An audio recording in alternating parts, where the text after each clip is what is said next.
more on Latin America, because the international media has swayed into Iran and Greenland, but one has forgotten how there was 1 year of narratives regarding Venezuela, regarding the fact that the US has broken international law, blown up these boats in the Caribbean, alleged, suspected. We still do not know. There has not been any trial.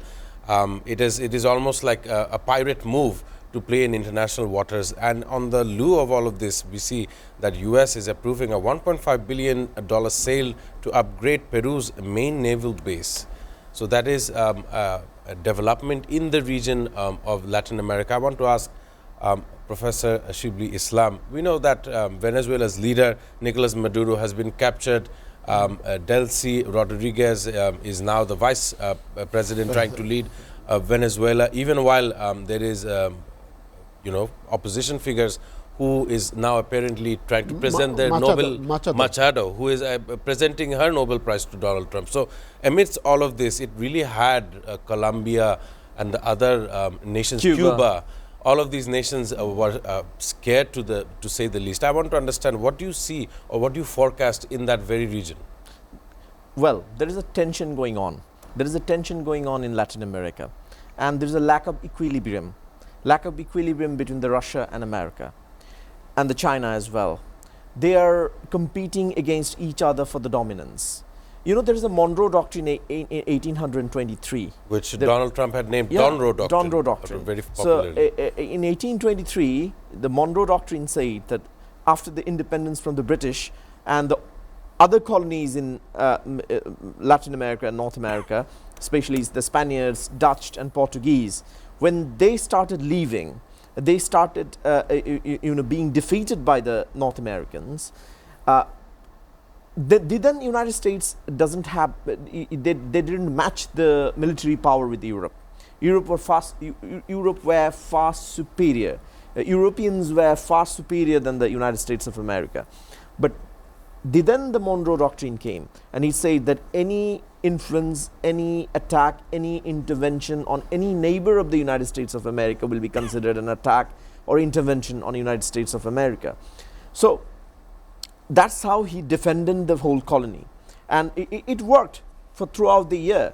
Even James Quincy Wright, his foreign minister, he wanted, the Monroe, the 5th president of the United States of America, he wanted to make that declaration jointly with United Kingdom. But John Quincy Wright convinced him that if he make that declaration with United Kingdom, it will have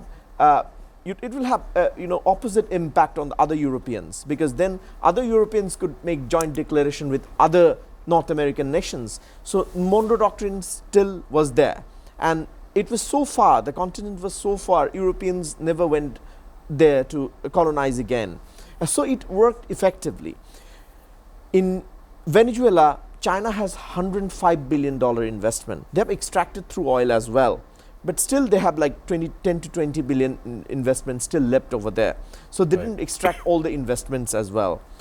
So China has as a port within the 50 kilometers that the port that they invest, the Peru is buying around billion, more than $1.4 billion, $1.4 billion military equipment as well as maritime equipment from United States of America. So it is the competition between the United States of America and China and Russia.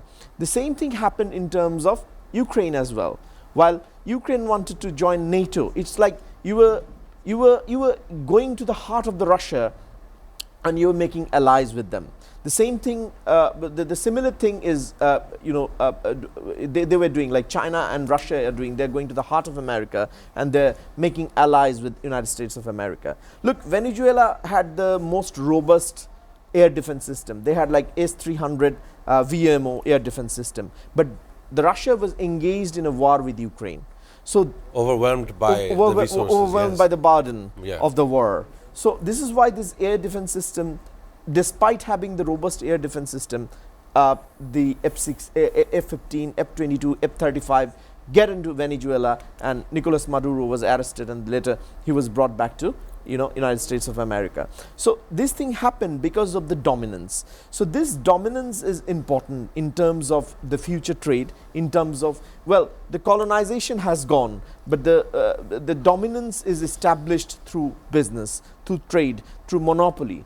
So this is why the North America is somehow destabilized because of the Russian and the Chinese investments over there, and the extraction of natural gas and the oils. Because you have to understand, Venezuela was one of the major source of Chinese oil. China extracted a lot of oil from Venezuela. Right. So it would be a biggest blow to the Chinese. Now China has to negotiate. Now, without the negotiation, because China doesn't attack. China's diplomacy, China's military warfare is more of defensive rather than intervening. So the world order is in threat.